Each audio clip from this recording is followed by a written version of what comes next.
Welcome to Kenton's videos. Enjoy the video. In this video, I will explain how to remove the Acura MDX middle seat. First, ensure your vehicle is parked on a level surface and the engine is off. Begin by folding the seat back down completely, which provides better access to the seat's base.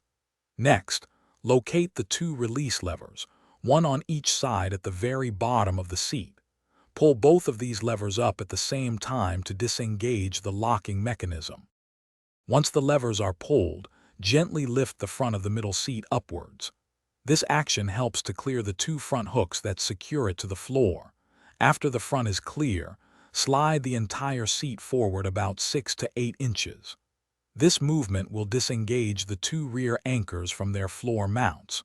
With all 4 connection points free, you can now carefully lift the seat out of the vehicle. After successfully removing the middle seat, it's important to store it properly. Find a clean, dry, and secure location, such as a garage or storage unit, to prevent any damage or wear.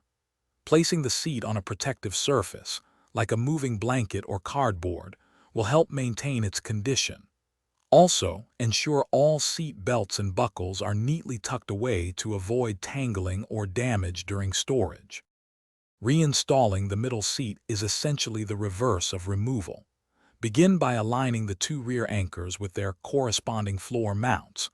Push the seat firmly backward until you hear a distinct click, indicating the rear anchors are securely engaged.